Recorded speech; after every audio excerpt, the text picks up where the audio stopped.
Siyanibingelela nonke abalaleli egameni leNkosi uJesu Kristu. Makube kini umusa nokuthula okuvela kuNkulunkulu uBaba wethu naseNkosini uJesu Kristu, owazinikela ngenxa yezono zethu ukuze asophule kulelizwe elimbi lamanje ngokwentando kaNkulunkulu uBaba wethu. Izwi lenkosi uJesu Kristu leli olilalele njengamanje. Izwi lenkosi uJesu Kristu. Lapho sishumayela khona, sifundise, siphinde sihlolisise imibhalo engcwele ngokwentando kaNkulunkulu kwindodana yakhe uJesu Kristu oyinkosi nomsindisi empilweni zethu. Sizocela kubo bonke abantu abalalele njengamanje ukuthi sonke sibe namaBhayibheli ukuze sonke sizofunda kanye sibe nokuqonda izwi elingcwele njengoba lifundiswa nanjengoba sishunyayezwa njengamanje ufinyelela eqinisweni engeke laguqula umuntu ngokuqonda kwakhe eliyindlela neqiniso nokuphila izwi lenkosi uJesu Kristu. Kulabo abalalele njengamanje emva kokulalela abafuna ukubhabhadiswa egameni likaJesu Kristu nalabo abanemibuzo mayelana neBhayibheli ungenakho ukuqonda ngokwemfihlakalo yemibhalo nalabo abanesambulo inkosi uJesu Kristu esikunikezile ubufakazi ukuba uthule kuzo zonke izindlebe ezilalele ezimisele ukuza ekuphendukeni ngobufakazi bakho ukuba nixhumane nathi kule mniningwane esiyoyishiya njengamanje. Ngizoqala nge-email address ethi izwilenkosi.ujesukristu@gmail.com izwilenkosi.ujesukristu@gmail.com no my cell phone number no my WhatsApp number la sizokwazi ukuxhumana khona ethi 066 566 9245 066 566 9245. Balaleli nani bazalwane nilalele, izintshumayelo ziyatholakala zonke ku YouTube lapho ungahlala khona phansi uphethe iBhayibheli ulalelisise lokhu umoya ongcwele ekushoyo kuwo wonke amabandla kaKristu Jesu oyinkosi nomsindisi. Ku YouTube uzosearcha uthi izwi lenkosi uJesu Kristu. Ungakhohlwa ukusubscribe, ungakhohlwa futhi nokupress i-notification button ukuze ngaso sonke isikhathi uzoyithola izimfundiso eziphilileyo ezisiholela ebungcweleni nakwinhlanzeko enguKristu Jesu oyinkosi nomsindisi. Ungakhohlwa nokusharisha ilink nezihlobo zakho, ikakhulukazi bonke labo bathandayo ohlanganyela nabo ngaso sonke isikhathi manihlanganyela nithi nemdumisa uNkulunkulu ngomoya nangeqiniso nifakazelana ukuthi uJesu Kristu uyinkosi nomsindisi empilweni zenu ukuze wonke umuntu ahlolisise imfundiso asuke eyifundisa eshunyayezwa ngayo ukube ngabe umoya ongcwele uyayifakazela yini ngemibhalo engcwele njengakho konke esinishumayeza ngakho sinifundisa khona kufakazelwa imibhalo engcwele egameni lenkosi uJesu Kristu. So ku YouTube sharisha ilink nezihlobo zakho izwi lenkosi uJesu Kristu. Ake sivule isigobisa amakhanda sivule ngomkhuleko. Baba wethu osezulwini, mangcweliswe igama lakho, umbuso wakho mawufike, intando yakho mayenziwe emhlabeni njengasezulwini. Usiphe namhlanje isinkwa sethu semihla ngemihla, usithethelele amacala ethu njengoba nathi sibathethelela abasonayo.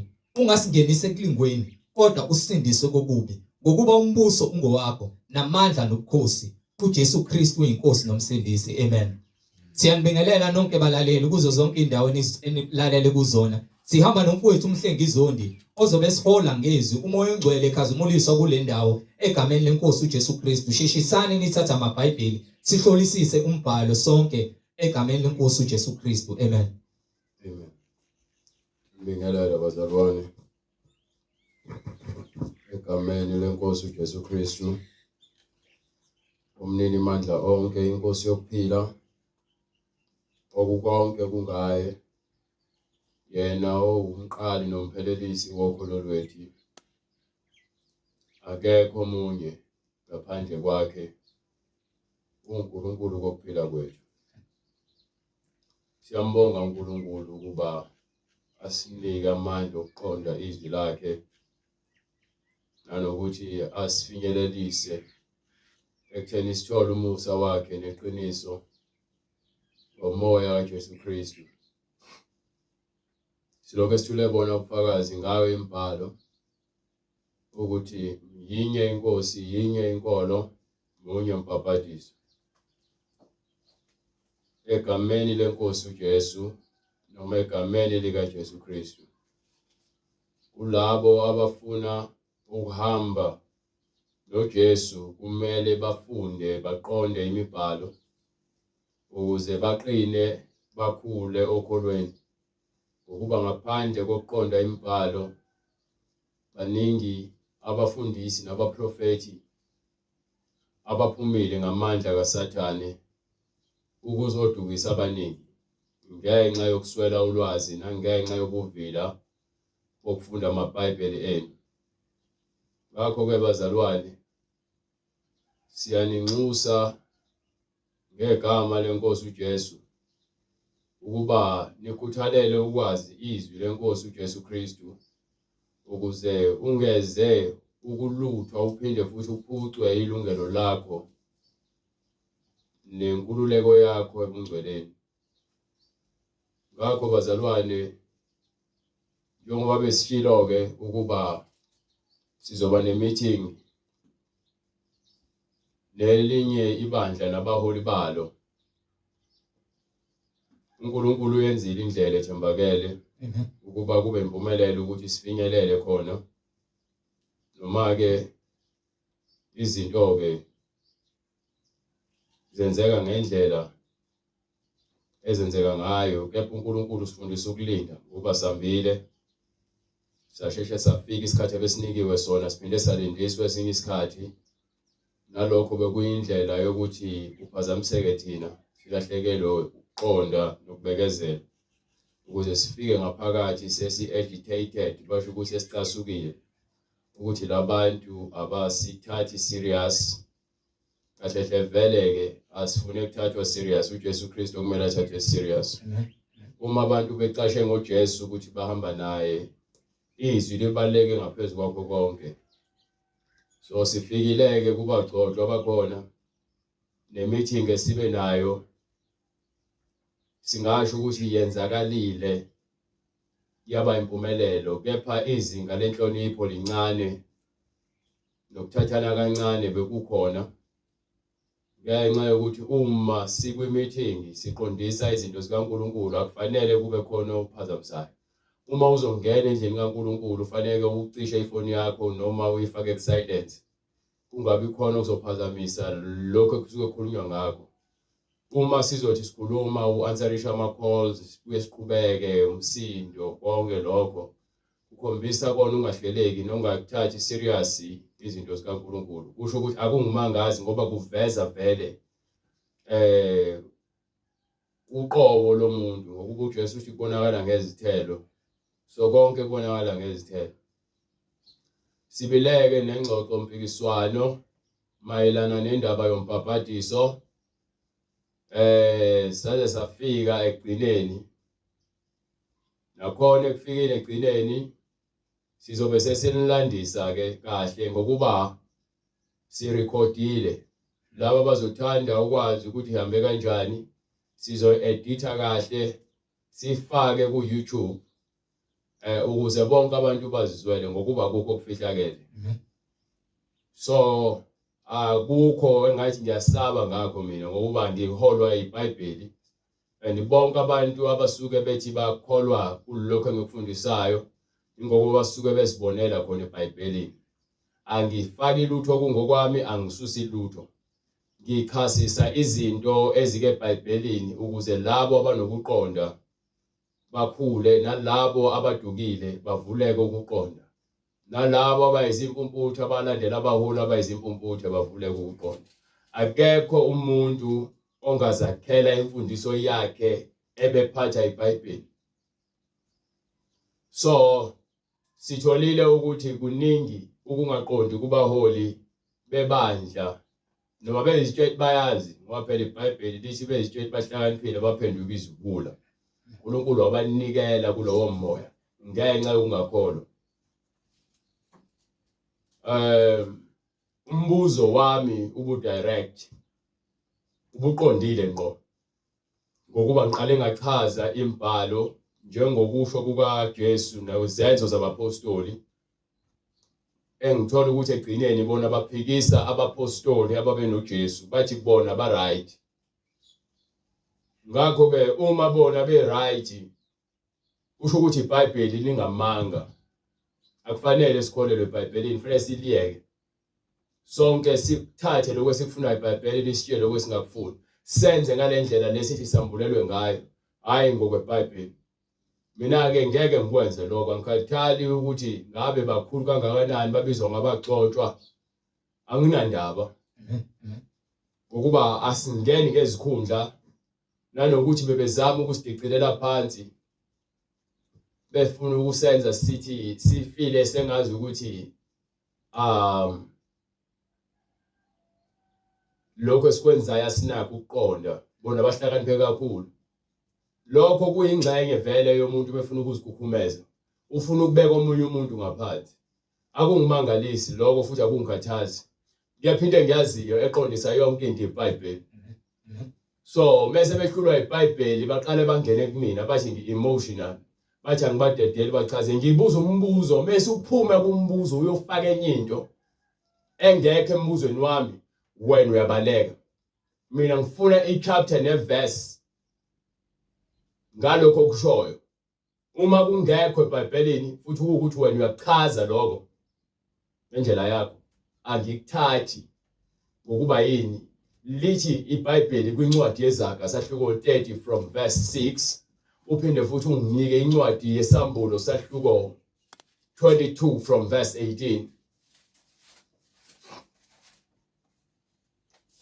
vele manje uzosala abasalayo uhamba abahambayo uvuka abavukayo ulala abalalayo isikhathi manje lapho khona kuhlukaniswa inhloko nesixhandi ngeke size sirodwa abantu abazelwe bazothi abantu ababenza umsebenzi kaNkulunkulu behola umoya ingcwele bathi babe wrong labo bantu nina right ukuthi uNkulunkulu ungumqambi manga kepha iBhayibheli lithi makube ukuthi wonke umuntu ungumqambi manga kepha uNkulunkulu uqinisile uma bethi la iBhayibhelini khona amanga noma engekona iqiniso bese lithi iBhayibheli liphefumulelwe umoya ingcwele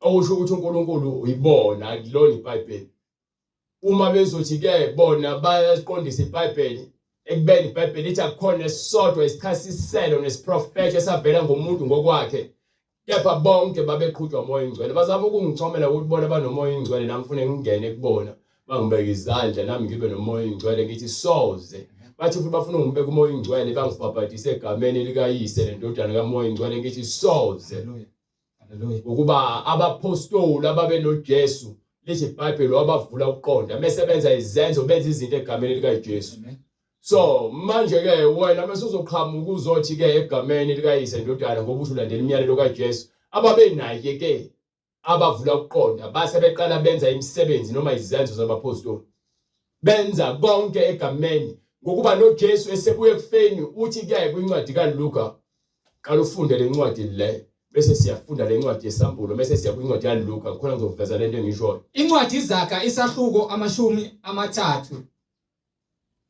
verse 6 ungenezeli emazwini akhe so angingakho ukufaka izinto emazwini kaNkulunkulu ngokuba yini funa akusole ngokuba angangisola umoya ingcwele ufunywane ungumqambi manga bese ngitholakala ngumqambi manga njengabo abafundisi bebandla kuthiwa ibandla likamoya oyingcwele ngesingisi bathi it's a church of the Holy Ghost bathi ke imfundiso ayikho eBhayibhelini sebezisusele bazifakela kuningi ke bagcina nesabatha kepha bathi thina sifanele singene emanzini ngoba kwakukwamaJuda kuphela okunye futhi bathi ngeke asifanele sisoka amajwabu vele sifanele ngoba kuthiwa sesisoke ngenhliziyo kepha manje lokhu kokungena emanzini bathi ku wrong akufanele abantu bangene emanzini sebengena abantu emngcweleni ngokukholwa egameni likaJesu yebo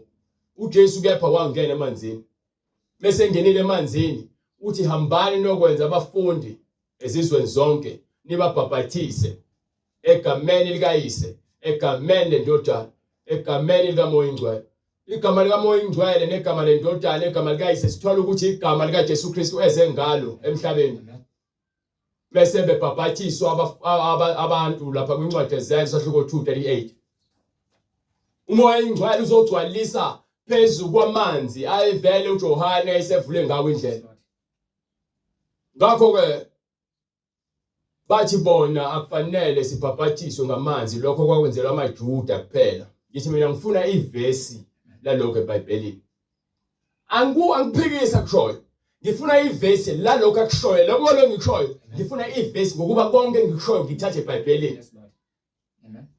Manje sithola ukuthi ngezenzo zabapostoli uPetru uthi abantu babhaphathiswa abangonkulungwane ezintathu 3000. Amen.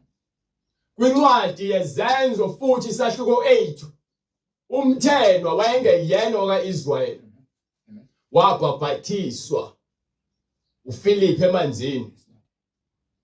uPeter kwincwadi yezenzo sahluko 10 washumayela endlini kaCornelius behlela umoya ingcwele azangababeka izandla. Behlela umoya ingcwele. Wayesebuza ukuthi ubani ongavimba kulabantu bangene emanzini. Uyabuza ubani ongavimba. Manje na-ke nabo abantu baka Church of the Holy Ghost noma la kamoya ibandla angikwazi ngoba kuyena umoya ingcwele lofundisa lento. Bathi boye wrong uPhilip. Futhi way wrong futhi no Petru. Shuthi iBhayibheli phela kuyona into ekumele sikholelwe kuyona. Mekuthi bona kufanele babeke izandla kepha uPetru washumayela abantu behlelo umoya. Asibheke lithini iBhayibheli. Incwadi yezenzo 2:38. Noma aqala kwincwadi yaLuka. Ngoba bona bathi bakwenza egameni lendodana egameni likaYesu lendodana kaMoya Ingcwele. Ngithi mina ngikuphikisa lokho but ke ababe noJesu benza kuphi kanjani? Suka umsindo. Bonke bafuna ukukhuluma. Ngithi mina ngifuna impendulo ngokweBhayibheli. Ngiyakubona lokho engifuna ukukuveza nenze ngathi nasambulelwe ngoba nina ne-information engekho eBhayibhelini. Ngizokholwa kanjani into engekho eBhayibhelini? Uyabona ukuthi abantu balahlekiswa kanjani ngoba kuthiwa umgcotshwa wakhona bambiza ngomqalisi.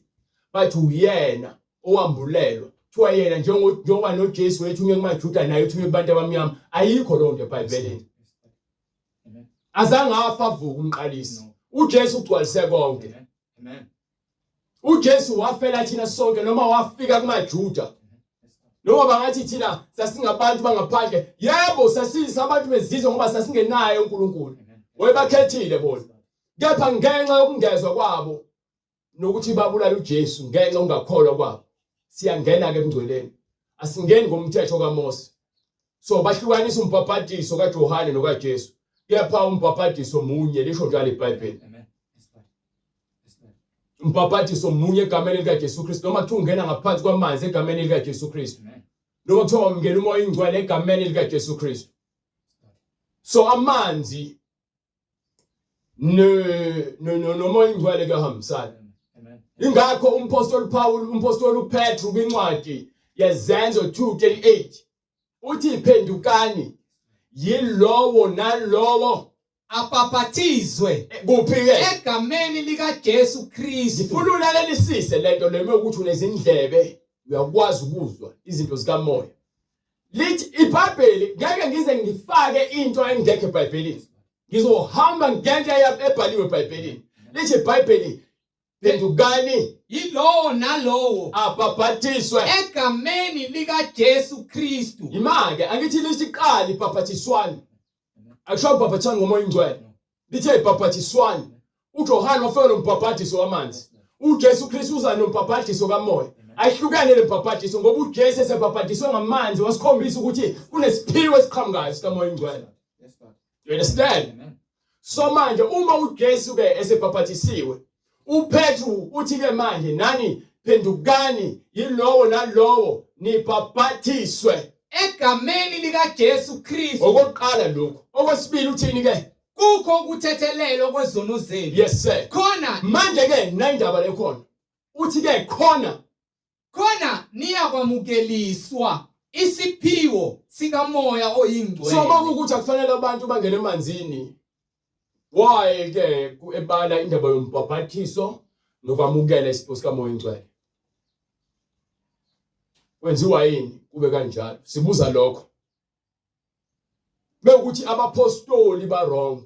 Okusho ukuthi ke laba babenayo uJesu laba abantu abaholi bakabandla likamoya.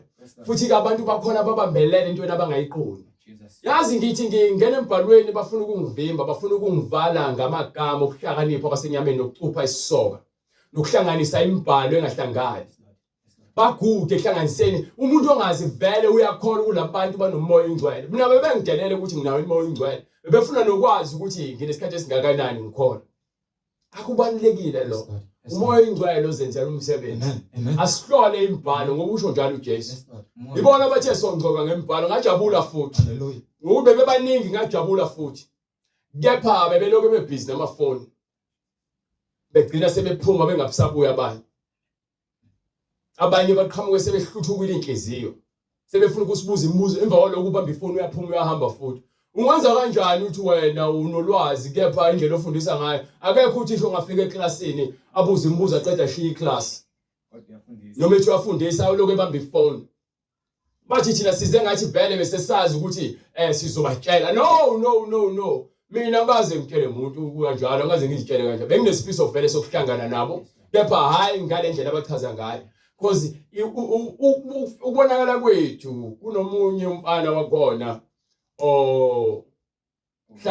ohlala nathi manje uyathanda ukuhlala nathi because uyazizwela umoya kaNkulunkulu usho yena futhi kubo bakhonza lapho so bathe bese bembona eshutheni nathi esithombeni baqasuka kanti sebenolwazi vele ngathi so manje sesifike sasusa umsindo wathethiswa kubo kwathi wafuna sifike safika bangaba nazo izimpendulo kwathiwa manje bazosikhumela kubaholi saya kubaholi abaholi abanazo impendulo yapha benze ngathi thina sambulelwe akusho ukuthi vele iBhayibheli linamandla ngoba bathi khona izinto engelona iqiniso eBhayibhelini ngithi mina ngikhombise phela mekuthi wena uNkulunkulu wophela usho ukuthi wena wabhala iBhayibheli liyabuza iBhayibheli ukuthi ukhona yini ongama phambi kaNkulunkulu amnika umyalo na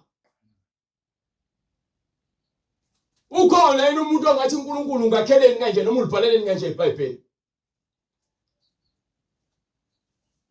akekho umuntu ongakela uNkulunkulu ukuthi fanele kwenzeke kanjani so njengoba lithi iBhayibheli babe holo moya ingcwele imbhalo iphefumulelo moya ingcwele akekho umuntu namhlanje ongaqhamuka azoshintsha into ebhalwe phansi eBhayibhelini uthi umpostoli Paul kwincwadi yaseGalatia sahluko 2 sahluko 1 from verse 5 makube kuye udumo kuze kube phakade makube kuwe uNkulunkulu noma uJesu Kristu kuze kube phakade ngiyamangala ngokuba nimhlubuka masinyana kangaka so uhlubuka ukuyeka ukulandela umyalelo kaNkulunkulu amen yena owanibizela emuseni kaKristu sibizelwe emuseni kaNkulunkulu niye kwelinye ivangeli sesihambesa sebeshintshile abantu sebelandele elinye ivangeli engesilo leli ivangeli elibhalwe phansi kuphela ukuba bakhona abanididayo khona abantu abaletha ukudideka bengafundisa izinto ezingekho eBhayibhelini bethanda ukuphendukezela ivangeli likaKristu sebenhlalakazela ivangeli manje bathi abapostoli ba wrong kepha noma kungaba yithina lithi iBhayibheli noma ngabe kuthiwa abapostoli noma ingilosi evela ezulwini noma kuthiwa ingilosi evela ezulwini elishumayeza ivangeli eliphambene ezoshumayeza ivangeli eliphambene nalelo esanishumayeza lona yayizindaba makabe ngoqalekisiweyo ngimtshelileke mina ngoba uthe methi uPhilip wrong athi mina kusho ufuna siguqa kwena uNkulunkulu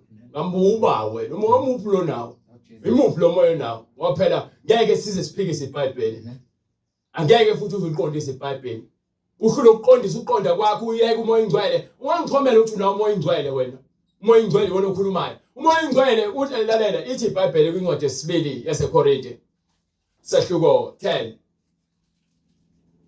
sahluko 11 verse 12 to 13 kepha angikwenzanga incwadi yesibili kwabaseKorinti sahluko 11 verse 12 kepha angikwenzanga ngiza kukwenza futhi kepha engingakwenzanga ngiza kukwenza futhi ukuze ngibaphuce ithuba abafuna ithuba lokuba bafunywane benjengathi yes sir kulokho abazibonga ngakho. Yebo. Ngokuba abanjalo bangabaprofeti, bangabapostoli bamanga. Bangabapostoli bamanga. Izisebenzi ezikhohlisayo. Izisebenzi ezikhohlisayo. Beziguqula abapostoli bakaKristu. Bezenza abapostoli bakaKristu. Akumangalisi. Akumangalisi. Ngokuba uSathane uqobo uziguqula ingilosi yokukhanya. Manje ke ayikho into ezongimangaza mina umuntu umezophatha iBhayibheli. Ashumayele aqamba amanga ngeBhayibheli eliphethe. Bese emva kwalokho abantu bakholwe ngokuba vele baluthwa ukuthi abanakho ukuqonda. Kepha bayakholelwa izimfundiso ezingekho eBhayibhelini. Bathi abanankinga ukuthi umuntu wesifazane anganimboza ikhanda. Bathi umuntu wesifazane angaziphema izinwele zakhe. Bathi umuntu wesifazane angayifaka imakeup. Bathi umuntu wesifazane angalifaka ibhlukwe. Bathi umuntu wesifazane angapenda ubuso. Bathi umuntu wesifazane anganimboza ikhanda uma eza phambi kwaNkulunkulu ezokhuleka noma eprofeti. Bathi lokho akwenziwa. Ngakho akuyinto enkulu uma nezikhonzi zakhe. So ngisho izikhonzi zikaSathane ziziguqula izikhonzi zokulunga ezukuphela kwazo kuya kuba njengokwemisebenzi yazo. So manje bathi umqali wabo webandla labo ngoba bathi umqalisi webandla labo. Yebo, asikuphikisi lokho futhi akunendaba nakho lokho. Mina nginendaba noJesu Kristu. Okuyena owathi uzokwakha kuleli dwala uzokwakha ibandla lakhe, ibandla likaKristu. So umqalisi uthi ke ngeke ukuthi abesifazane bakudala babe befaka amaduku bangabisageza sekukhunywa ngehygiene ukuthi manje babengcola babe nenkwethu babe nelontuzana nezintwala. Lalela asinandaba nalonto leyo. Unelungelo lokuthi ugeze inwele zakho uma ushuqula. Unelungelo ukuthi ukline inwele zakho, ugeze ikhanda lakho. Futhi ke lithi iBhayibheli uma owesifazane ekhuleka noma eprofeta makamboze ikhanda lakhe. Ungaphumula iduku lakho mosekhaya ugeze inwele zakho ushaya umoya uzikabe zibe zinhle. So usathole manje amanga ukuthi akwazi ukukhumulisa abantu besifazane abafaka umoya kaSathane. Ukuthi beze kuNkulunkulu bangamhloniphi. Bangahloniphi amakhanda abo. Ngaphezulu kwalokho ukuthi abaluke. Ngaphezulu kwalokho ukuthi ke abapheme. Lapho kubhalwe phansi eBhayibhelini. Kwincwadi yokuqala kaPetru nencwadi kaTimotheyu yokuqala sahluko 2 verse 12. Iyakhuluma umuntu wesifazane makangahlobi ngokungaphandle. So sithola ukuthi mabesho kanje abapostoli nemibhalo bathi bona kwakhulunywa nalawo mabandla lawo. Ngithi ngifuna iBhayibheli elikhuluma ngamabandla manje. Ngiyalifuna. Batikeka abantu uma ukuthi uhlele eBhayibhelini bona bafuna ukuguqula abantu bona bafuna uhlele emaphaketheni. Ibandla elikhulu ligcwele ukukhohlakala. Ligcwele ungabi khona komoya oyingcwele. Baloko bechoma ukuthi banomoya oyingcwele. Angeke ngithobe ukuthi nginomoya oyingcwele. Ngithoma ngokuthi umoya weqiniso ungambulelile ubuyena. Umoya oyingcwele uyena ozikhulumelayo kumina. Angithomi ngaye mina. Ngeke ungizwe ngithoma ngisho ukuthi umuntu akazi lutho ngeke ngithi ngizoloke ngithoma ukuthi nginomoya oyingcwele. Ngimazi ukuthi nginaye. Ngaphandle mengenaye ngizoloke ngifuna ukumveza ngathi nginaye ngokulokhu ngithoma. Ufana nomuntu ongenayo imali lokho ethi kubantu mina nginemali mina. Hallelujah. Ufuna ukucobezela abukeke ecobezela kanti akanalutho. Amen. So ukuthoma kwakho ngomoya oyingcwele ungenaye akusizi lutho ungenaye ngokwembhalo. Abantu abayazi imbhalo. Kepha baphambanisa inkomishi. Ngino 4 years manje ngeuhlanganisa. Lo 4 years ngeuhlanganisa ngiqalile ukumazi uNkulunkulu ngokomoya nangokweqiniso. So anginakho ukuthi ke ngizosatshisa umuntu athi ke hayi wena usaneminyaka emincane nami ngangifana nawe ofana nami wathatha uSathane ucisha umlilo. Lord Jesus. So ucishile umlilo usekusela igama. Kubalulekile bazalwane ukuthi sazi imbhalo. Kubalulekile ukuthi sibe nokuqonda okuyintando kaNkulunkulu. Ukuba uJesu uthi siyobabona ngezithelo zabo. Kwenzeka kanjani umuntu othi ukholele eBhayibhelini athi abapostoli ababe noJesu ba wrong. Athi yena uyacorrecta lokho.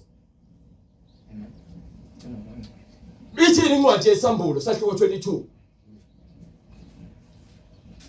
From verse 18 ngifuna ukuzwa phela kuyenzeka kufanele sizifakele noma silicorrect iBhayibheli. Incwadi isambulo isahluko 22 Yes sir. verse 18. Yebo. Ngiyafakaza mina ngiyafakaza mina kubo bonke abazwayo amazwi ngiyafakaza mina kubo bonke kubo bonke abezwayo amazwi amazwi anesiprofethi sale ncwadi uma ekhona onezela uma wenezela kulokhu uNkulunkulu yakunezela kuye izinhlupho ezilotshiwe uNkulunkulu uyakunezela izinhlupho ezilotshiwe kule ncwadi le futhi uma ekhona osusa uma kukhona ususa utho kuyo amazwi encwadi yalesi siprofetho uNkulunkulu Jesus Christ isabelo sakhe glory to God yeah glory to Jesus Christ ongcwele nawe uyakukhishwa nakulokhu okulotshiwe kule ncwadi uyokhishwa ngeke ngilishintshe iBhayibheli konke ngikhuluma kuseBhayibhelini konke ngibambula kuseBhayibhelini ongithobela ngeminyaka lokuthi wena wawushisa wapholelani pho haleluya amen mina nginenkinga mina nokulwa ngeBhayibheli ngoba iyona inkembe enginike uNkulunkulu wanginika yona wanginika inkemba wanginika ngekela nje inkemba wanginika isiqinisekiso wanginika ukuthi uyedwa yena akaguquki nezwi lakhe aliguquki uthi ezwini lakhe yena unguJesu izolo namhlanje naphakade amen understand yes Lord Jesus so manje uzoqhamuka uzifakele izinto ezingekho eBhayibhelini awuphinde futhi unginike incwadi yaMarku sahluko 16 from verse 15 bese uhambe kwincwadi yaLuka sahluko 24 from verse 45 bese uphinde emva lokho unginike incwadi yezenzo sahluko 1 from verse 5 bese emva lokho uphinde unginike incwadi yezenzo sahluko 8 from verse 25 ngifuna ukuveza nje izinto ezibalekile iBhayibheli likhuluma ngamanzi lithi uJesu weza ngamanzi nangomoya uJesu weza ngamanzi nangomoya incwadi Luka haleluya ngifuna iqala incwadi yaMarku 16:15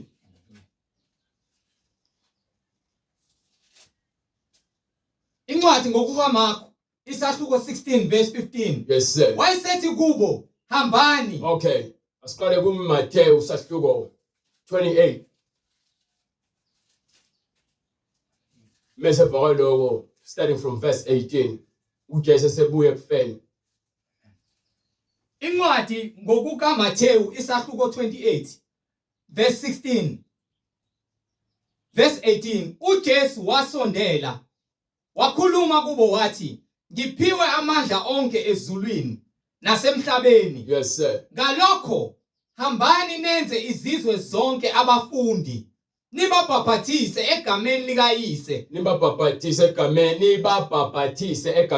likayise yes sir nelendodana yes sir nelikamoya ongcwele yes sir nibafundise ukugcina konke enginiyale ngakho yes sir bheka mina nginani izinsuku zonke kuze kube sekupheleni kwezwe okay bathi ke bona baphapathise egameni likayise lendodana likamoya ongcwele manje sithola ukuthi abapostoli bona baphapathise egameni likaJesu Kristu manje ubani orong ngokuba lithi iBhayibheli kwincwadi yaLuka sahluko 24 from verse 46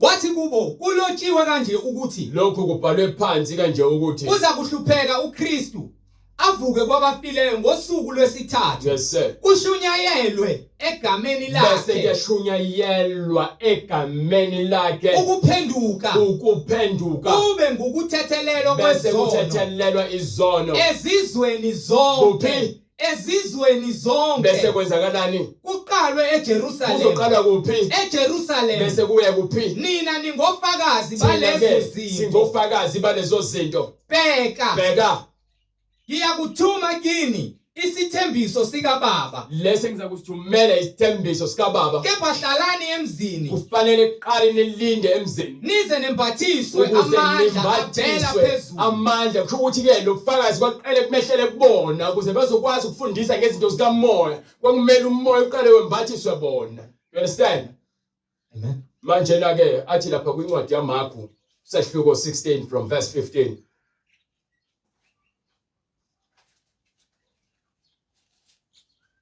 Incwadi kaMarku isahluko 16 verse 15 wayesethi kubo nina ningabazishaya abalungileyo emehlweni. Incwadi kaMarku bright please.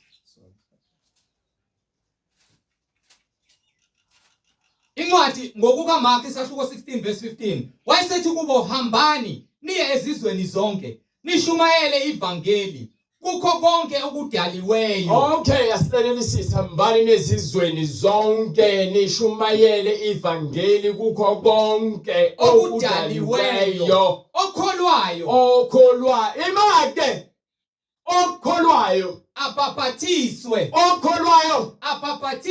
okholwayo enza njani uya apapathiswe so uya buza ke ukuthi kubhalwe kuphi emanzini ubhalwe kwincwadi ezenzo ukuthi emanzini ufuna ukwazi ubhalwe emanzini ukuthi incwadi ezenzo lalela indaba abaphapathisa egameni laJesu Kristu emanzini ngokuba uJesu Kristu lithi iBhayibheli wabavula ukuqonda ingakho ethe egameni likayise lendodana kaMoya Ingcwele bathi akhona oyedwa wabhaphathiswa egameni likayise nelikaMoya Ingcwele wabhaphathiswa egameni likaJesu Kristu.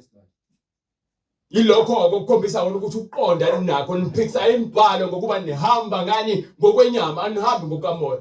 Mawuhamba ngokamoya uzolandela abapostoli abahlela uMoya Ingcwele. Glory to God mawubehlela. glorified Lord. Hallelujah.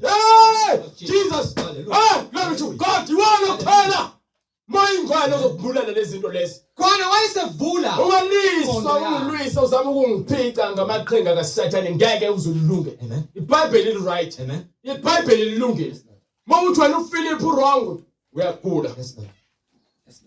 Mawuthi uPeter noma uPetru wrong mathi ke uPetru wabuza azange baphaphathiswa wazobuzelani phosi ngakho isidingo wazovela kanti kuyadlalwa neBhayibhelini uMasigozi noma kudlalwa ngenkulumo bebephenduka abantu behlela uMoya Ingcwele engazange ababeke izandla nithi nibabeke izandla kuphela nina uPetru washumela kubantu bezizwe nithi nina amaJuda kuphela uPetru washumela kubantu bezizwe wahlela uMoya Ingcwele kubona wabuza ukuthi ubani owavimba amanzi kulabani ubani siyafuna phela ukwazi ukuthi uPetru wrong mina nithi wrong uPetru khona ukugula la kunini ngeke sikwazi ukuphikisa iBhayibheli ngeke ucorrect iBhayibheli uzalwa ngo1974 or 76 fika manje ngizothi unoqondo okuvele ezincwadini wazifunde eziningi ezingenamsebenzi uhlula ile ncwadi ephambi kwakho le ncwadi kuthiwa isibonelo le ncwadi le yonke imibhalo iphefumulelwe nguNkulunkulu. So manje bekuthi uPhilip uthunywe uNkulunkulu uMoya Ingcwele sigijima uhambe endaweni ngaseGaza ufike ume lapho wakhamba umuntu lo muntu lefunda incwadi yomprofeti lo muntu angenwa kaJuda uthi wena amanzi wakaJuda awama-Israel ufuna iBhayibheli ukusoka kwakwabo vele kubhaliwe phansi kuqaqile kusobala amanzi awawo wonke umuntu ophendukayo kubhalwe phansi. So uzombuza ukuthi ke uPhilip wabhabhatisa ngaliphi igama akubhaliwe nje uyabona nawe wasenza isilimo. Hallelujah. Hallelujah Lord Jesus. Hallelujah. So why kumele mina ngifane nawe ngizifakele eBhayibhelini wamfake emanzini sikhuluma ngamanzi why ufuna ukuphuma wayala ukuba inqola ime behlela emanzini bobabili watheni uPhilip nomtheno. Yes behlela kuphi emanzini bobabili waguqa mhlambe wameka izandla behlela emanzini bobabili uPhilip nomtheno. Wathi uwrong uPhilip ngoba wenzani lokho ngifuna iBhayibheli elisho njalo mazoshona ngomlomo thatha nomfundisi wakho iflash etoilet. Yes Lord. Hallelujah. Thatha nomfundisi wakho ilahle ndukisa abantu vele egameni lokuthi nina nize ngomoya wokudukisa anthunyiwe uJesu ngoba ngithunywa uJesu ngizokwenza exactly lokho abapostoli ngoba ngithembekile ezweni Izwilenkosi ninisindonga ngezimali zabantu nibabamba inkunzi nibaphuta inkululeko yabo yokungcwele ukuba yini nifuna ukuzenza uchwepheshe benu uzophelele emhlabeni uma ningaphenduki Ngiyangibhabhadisa umuntu ngezandla mina. Oh, Jesus. iBhayibheli lithi amanzi. Yes, Lord. Ukuthi umpostoli Paul wabeka izandla, uyena wabeka izandla umpostoli. Umpostoli kuphela. Ngiyazi uvela abanye abeshumayisiwe baphenduka. Kwase kwethunyelwa obani abapostoli ukuthi bazobeka izandla. Abapostoli, anibona abapostoli nini? Ayikho umpostoli ongaphikisa abanye abapostoli. Umpostoli uPaul emva kweminyaka u14 eshumayela wakhuphuka waya kubanye abapostoli. Wathola ukuthi bazwi linye base bexhawulana. Bekumele sixhawulane ukuba silizwe linye. Amen. Masingaxhawulani. Amen. Masiphikisana uzongidelela ukuthi anginamoya engcwele anginankinga. Oh, Jesus. uNkulunkulu uyazifakazela ukuthi bawunikha phela banise bathina gogo banezele yonke ningakhathazeki ukuthi nizathini. Mina yonke ngikhulumayo ngithi ngeBhayibhelini kuze kucasuka umuntu othi uyakhona. Bathi ngi-emotional kuphi ukuthi mina ngithi ngifuna lento ayishoyo ngeBhayibheli ungangivezeli ulokhu ufuna ukucupha isoka. Ngikubuza mina ngombhabhadiso wamanje wena uyongikhomba kwincwadi yaMateyu usahluko 15 engahlangene nalento esibuza ngayo. Ngithi mina yonke into ayishoyo makuthi wena uthi imbhabhadiso wamanzi wamaJuda phela ngifuna mina ke scripture neverse. Yes, Lord. Amen. Yes, Lord. Scripture neverse then kusungangivala umlomo. Amen. Amen. Ngoba ungivezeli lokho eBhayibhelini usakhuluma ngobuchwepheshe lokuhlakanipha kwasenyameni uzophelela enyameni. Hallelujah. Ukuba lento le ayenzekanga ekhondeni. Amen. Amen. Amen. Akukho kwenzeke efihlakaleni. Nje ukuthi konke ngintshela kona ebumnyameni nasendlini hambani okusho phezulu kwezindlu nokusho ekhanyeni. Hallelujah. So manje mase bavula uqondo yabuza utheni? Lithi iBhayibheli uJesu Kristu wabavula uqondo. Bashumayela ukuphenduka egameni likaJesu Kristu. Amen. So uma ukuthi wabavula uqondo uzothi ke wabavula wathina uqondo. Kubonakala ngezenzo Yes, Lord. ukuthi banoqondo. Imphumela phela eveza ukuthi banoqondo. Yes, Lord. Akithi uthele egameni likayise nendodana lamo ingcwele. Yebona-ke bathe egameni likaJesu Kristu. Futhi-ke bathi-ke uyena oze ngegama. Usho njalo futhi uJesu uthi I am come in my father's name. Ngize ngegama likaBaba. Hallelujah. Igama likaBaba kusho ukuthi uJesu Kristu. Kuyacaca ngoba phela kubhalwe phansi ukuthi konke sikwenzayo sikwenze egameni likaJesu Kristu. Uthi konke sikufunayo sicela egameni likaJesu Kristu. Sidila nembhalo. Amen. Asidili nokuhlakanipha. Amen. Usho ukuthi bathi asibuye bathi ake ngoba manje uthe uPhilip way wrong mina ayikho into engayibuyela. Yini engayibuyela? Bafuna sibuye bafuna ukusishela. Mhlawumbe sigcine siyingxenye yebandla labo. Soze. Amen. Amen. Noma kuthiwa bafuna ukungibeka isikhundla esingakanani. Soze. Lokho ngikona noma kuthiwa sibabili sibathathu uright. Sezweni Baba. Hallelujah. Ukuba kuthiwa vele endlela ebhujisweni ihamba ngabaningi. Amen. Kepha le eksindisweni incane ihamba ngabancanyana. Futhi badelelekile. Udelelekile vele indlela kaNkulunkulu. Uthi umbhalo kwincwadi yaMateyu usahluko 23 from verse 1. My ini baFarisi Hallelujah. bazothi kwakusho kumaJuda Hallelujah. konke kuyisibonelo ukuthi abafana namaJuda babona abafana abaFarisi babona kanjani, abafana nabaSadusi babona kanjani. Lithiwa izithelo zabo. Uthi uJesu ngiyakubabona ngezithelo. Agera wonke umuntu othi inkosi inkosi oya kubona umbuso kaNkulunkulu. Baningi abayoza bathi besishumayela egameni lakho. Oh Jesus. Hallelujah. Incwadi ngokukaMateyu isahluko 23 verse 1. Yes, Khona uJesu wakhuluma ezixukwini nakubafundi bakhe wathi ababhali nabaFarisi bahleze sihlalweni sikaMose. Yes sir. Ngakho ke konke abanitshela khona kwenzeni So nikugcine. uma sithi thina sibhabhathise egameni likaJesu Kristu ngamanzi bathi sibhajwe kuJohane umbhabhadisi. Akufanele sikwenze lokho simixa ushukela namanzi okumbhubhudlo ukuthi mina kusho wena. Hallelujah. Wena uyachaza umfanekiso wakhe uhlangane. Uthi ke uJohane wenza ngombhabhadiso kuphela wamanzi, uJesu uze ngomoya. Ngithi mina ngisho nithi nina lokho uJesu wakwenza esaphila wakhuluma futhi esaphila. Amen. Uthi ke wena futhi uJesu ekhuluma noNikodemu wayekhuluma noNikodemu wona ke umJuda. Ngifuna lokho eBhayibhelini okushoyo.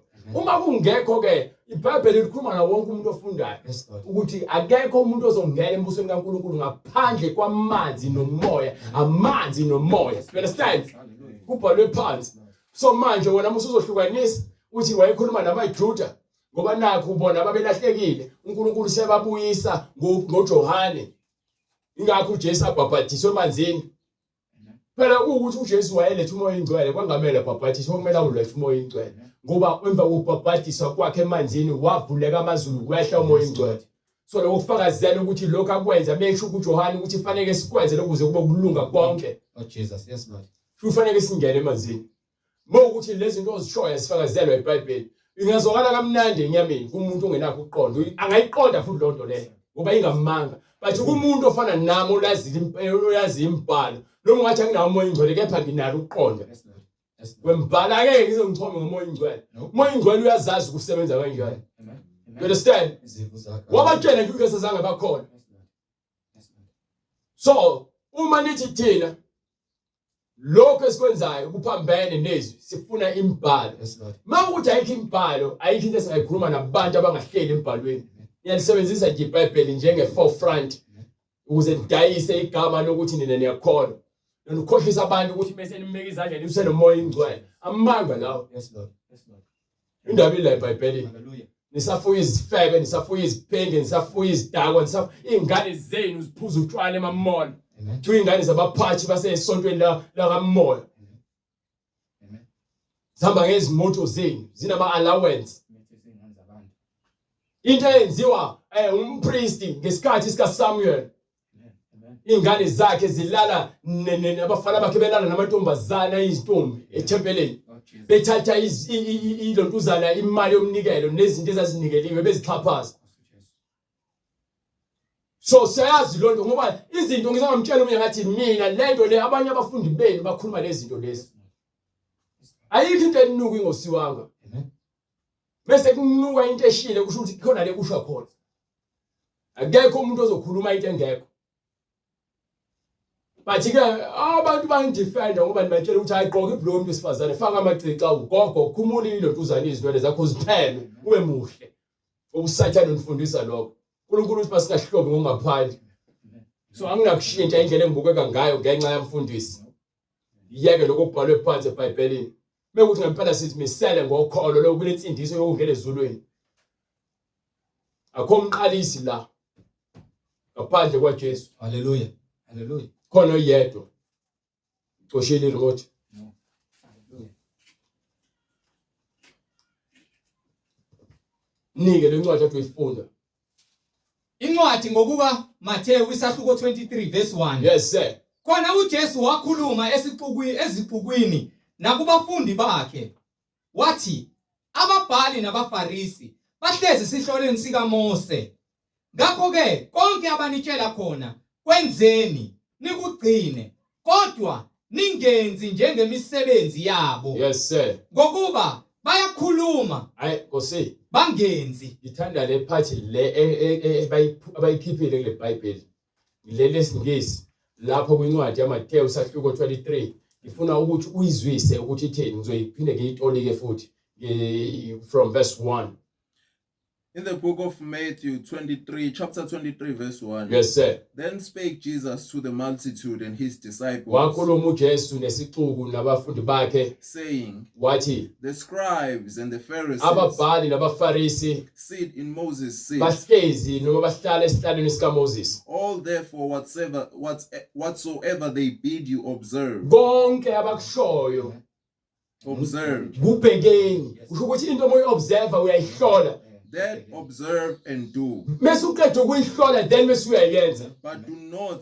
ye after their works. but ningenzi nje ngizonke ngishoyo manje le Bible likhoma setheni lona Nikugcine. nikugcine yezo lona manje le Bible methi observe kusho into ofuna uqala uyihlolisise before uyenze Akhiphile ukuhlola. yabo lento esivezayo iBhayibheli liyakhuluma leqondile but lama Bible asechasisiwe kakhulu ngoba napho lapha kale sonto la kamoya sebele iBhayibheli laba abazakhele bona kunencwadi ethi sahluko 2 incwadi yaseKolose from verse 16 funa ukuvezela lelo verse iBhayibheli labo siyobe silithola uNkulunkulu evumile khona siyolibheka nalo sisho lento elishoyo ngoba sifuna ibandla elikhulu lehamba stay and bayabona ukuthi si threat impela siza nobungozi ingakho befuna ukuhlehla basivale basidonsele ema office bafuna siguquke bayabona ukuthi ngeke uzumconvince ukumsabisa ukuthi akanawo umoya ingcwele ukuthi akashintshe onjengami ngisho wakhipha imali ngeke uzumconvince ukuthi angiguquke akuyona imali engifaka ezulwini akubona ukwesaba okungifaka ezulwini umoya kaJesu Kristu awambulayo awunike labo abakholwa abalenze izwi lakhe. Go ahead brother. Inyama kwabaseKolose isahluko sesibili verse 16. Ngakho makungabikho umuntu. Akuyona inyama kwabaseKolose. KwabaseKolose isahluko sesibili verse 16. Yes sir. Ngakho makungabikho umuntu. Okay, makungabikho umuntu onilahla ngokudla nesiphuzo noma ngemikhosi noma ukukwethwasa kwenyanga noma ukwethwasa kwenyanga njengoba benza izinto ezulu nazo zonke lezi zinto zabo lezo asihlangene lezo zinto thina noma amasabatha. Manje na ke leli jama sabatha bathi bona isonto sebemkhiphile usabatha bathi isonto. IBhayibheli kusho ukuthi lona li wrong bona ba right ngayo yonke into ngoba yini bafuna ukuthi thina abantu siye esontweni ngesonto so yilona suku lolo olungabalekile ngoba usuku lokuqala lolo esontweni. IBhayibheli lingamasabatha ngoba asekho ngoba bona basagcina isabatha thina sigcina isabatha thina. Okuyisithunzi akufanele kube khona umuntu ozongilahla ngoba lezi zinto ziyisithunzi nje salokho obekuzakuza. uJesu ufikile ukuzogcwalisa konke leko ukuthi masenze izwi lakhe kuphela. Imithetho le nezimiso nemikhosi izinto ezazibekelwe labantu ababekhethiwe izinto lezi ezibhaliwe eziplain phambi kwethu. Ngeke lento ngithi mina ngifuna ukumixa lezi izinto ekeceleni mina ngibheka ukuthi kuphi akugcwalisiwe ngokwembhalo ikuphi ongagcwaliswanga ngokwembhalo. Lokho ongagcwaliswanga ingokuba vele kumele kube kanjalo. Kumele kube kanjalo. So okunye bathi uJesu wafela abantu ngithi mina uJesu wafela thina sonke. Wayezele bani emhlabeni uzele thina sonke ukuthi kuthini iBhayibheli inkosi yamaJuda wayeza yebo ngokwenzalo nangokusivumelana but egcineni liyaveza iBhayibheli mase ufunda incwadi kabani yalontuzana ifuna ukuthi ungifundele esaphila uJesu incwadi yaMateyu sahluko 26 from verse 26 noma from verse 27. Besadla uJesu wathabatha isinkwa wasibusisa wasihlephula wanika abafundi bakhe wathi thabathani nidle lokhu kungumzimba wami. Wayesethabatha isitsha wabonga wabanika wathi phuzani nonke kuso ngokuba lokhu kuyigazi lami lesivumelwano elithululwa ngenxa yabaningi kukho kuthethelelwa kwezono. Kepha ngithi kini kusukela manje angisayi kuphuza kulesi sithelo somvini. Manje akubhaliwe ukuthi abaJuda kuphela lichithekela abaJuda kuphela igazi lakhe. Yebo uyinkosi yamaJuda ngoba wakhetha bona kuqala. Yebo ufike kanjalo emhlabeni. Kepha manje akayona inkosi yethu sonke. So ngeke ungitshela ukuthi ngoba naku kwenzeka ngaphansi kwamaJuda lento yamaJuda kuphela leyo kubhabhadiswa akubhaliwe lokho eBhayibhelini uwena osho njalo. Uwena ohlukanisayo kanjalo uyasedela futhi. So ngeke ngikholelwe lokho mina. Ngizokholelwa lokho okusho eBhayibheli ukuthi masikwenzeni. Bangena emanzini ngezenzo zabapostoli. Nawe ufanele ungene emanzini njengokusho kwembhalo. Akekho futhi ongangiphikisa kuloko. uJesu Kristu uyinkosi. Ube inkazimulo. Kayisi. Nika incwadi yezenzo 2:38. So inkulumo yethu ngiphele njengoba sengivala ethi yena uphikisana neBhayibheli ukuthi uFilipu wangena emanzini waba wrong ukufaka umuntu emanzini ngithi mina ngisho ukuthi wena uNkulunkulu. Ayikho into engisazoyikhuluma. Ngiwasukuma ungincoma ukuthi nginezilo ngiyofana nami ngisazoguquka ngeke ngize ngishintshe. Jesus. Ngeke ngize ngizikhathaze ngokushintsha ngishintshele mangeni into engekho eBhayibhelini. Uma sengikholelwa into eshiwo umuntu ngomlomo engafakazelwe eBhayibheli mina ukholelwa wami selifile. Sengiguqukile ngalandela elinye ivangeli engelona ivangeli. Nganekwani. Hallelujah. So angikwazi ukuhamba ngaleyo ndlela leyo. Yabo lonto leyo iziningi izinto ezishiwo umuntu vele umbona ukuthi umbambe emazwini akhe ngeBhayibheli. Ufuna ukusho izinto eziningi ngawe. Ngami kuqobo lwami bethi iBhayibheli akasho lutho ngalo. Mechaza uhambe incwadi engahlangene nale ncwadi le. Uzama ukuthi angikhanyisele, ngeke ungikhanyisele ngamanga. Amen. Amen. Ngeke. Hallelujah. Hayi ngeke. Manje benginesifiso phela ukuthi sibe nompikiso enkulumo umpikiswane phambi kwebandla. Abantu ngiyabonga ukufike lapho ngokuba sithe siqedwe inkulumo bese bengasha abantu abaningi. Amen. Yini becasukile. Hlakazeke. Hallelujah. Bayacasuka abantu ukuthi mebe nothando lentshisekelo ngempela bebodudukile. Bazokwenza sure ukuthi bakhomba yonke into embhalweni, bantu bengenayo imbhalo. Bafuna ukuthina ama scriptures angekho eBhayibhelini. Bafuna ukuthi sizenze izilima sithi ke sisho izinto ngithanda mina ngeke ngikwazi ukusho into engekho eBhayibhelini ngize ngifake kule nkulumo kufanele kube iBhayibheli. Bathi manje siwe sithi mesikhuluma nawe usifake lapha ngithi mina ngisuke ngikukhombisa ukuthi lento engikhuluma ngayo unguzeli wathi ke mingake mbhabhajiso ngathi mina vula incwadi bright. Hallelujah. Ephesians. Hallelujah. Vula incwadi bese ngimtshelile uthi uyakwazi lokho. Yena uyahlukanisa uthi mthathe umbhabhajiso. Oh Jesus. Incwadi ithi umuntu. Umoya ingcwele ubhabhadisa abantu. Ukuthi badlule olwandle belandelwa yifu babhabhadisa lokho kwaleso sikhathi okwenzeka ngaso. Mase kufika lokho okwenzeka ngesikhathi bokusika Johane. uJohane uba uthi makube ukuphenduka kepha lo landelayo uzokungcwalisa ngomoya ingcwele. So umoya ingcwele ke uyafika agcwalise na umoya ingcwele uJesu Kristu before uthola ungena emanzini. Amen. Yes Lord. Yes Lord. Wathi umoya ingcwele ke mva kwalokho abapostoli babhabhathise igama elithi ukubhabhathisa lisho yini? Yebo khona umbhabhathiso kamoya kepha uqale wasemanzini. Yes Lord. Noma kuthiwa usutholile umoya ingcwele iqiniso kepha egcineni uzongena emanzini. Hallelujah. Kusho njalo uPetru nesebe utholile umoya ingcwele ubani ongavimba ukuthi bangene emanzini? Amen. Ubani ongavimba vele? Hallelujah. Ubani ongavimba ukuthi abantu bangene emanzini? Ungavimba yini? Unawo namandla okuvimba? No. Hallelujah. Igcine izwi loNkulunkulu uzogcwaliseka abantu bazongena emanzini bezizwe futhi. Le manje ukuthi agcina ngamaJuda amanga lawa aqhamuka kuSathane esihogweni. Yes Lord. Yikho lonto leyo. Oh, yes. Maningi incwadi yazenzo 2:38 bonke abafuna ukungena emanzini. uPetru wayesethi phendukani. Lezindawo lithi iBhayibheli phendukani. Yiloyo naloyo Ukuthi phela abhabhathizwe. ke uJohane ufuna mayishumela ukuphenduka kuthuma bese ishintshile ngena ngamanzi kumele kushiwe enye into ongasekuthiwa baphenduke kuthiwa hayi hamngelani moya ingcwele kuphela. Bekuthiwa phendukani kusho ukuthi ivangelo ukuphenduka nje kusukela eqaleni Yes Lord. kuyilona lilona abaphenduke. Amen. Yilowo nalowo bese abhabhathiswe Egameni likaJesu Kristu. imali. Yabhabhathiswa ngithi egameni igama liyasetshenziswa ukubhabhathisa ngithi. Okay. Qhubeka. Kukho ukuthethelelwa kwezono zenu. Khona niyakwamukeliswa. Manje ke ukwenzeka kanjani ufike ubhabhathiswe? Bese kuthiwa ufuna khona uzokwamukeliswa isiphiwo sikamoya ingcwele. Bekuthi uJesu Kristu igama lakhe kuphelele. Futhi ngempela abapostoli abanangqondo. Futhi ngempela iChurch of the Holy Ghost nengqondo. Futhi asilahle phela iBhayibheli. Sidakwe siphuze, sivuke sidlane. Singabaleke. Bekuthi ngempela lento leyo yokukholwa ihamba ngokuthi umuntu uzenze into yakhe akhiphe iBhayibheli afake iBhayibhelini. Ngeke ngikwenze lokho ngikwenziswa umuntu. Usunomoya weChurch of the Holy Ghost usuwazi lo. Baphika into ebhalwe phansi eBhayibhelini bawuba. Bawubani? Oh ningobani? Sifuna ukwazi lo imuphi lo moya naye. Siyawufuna lo moya.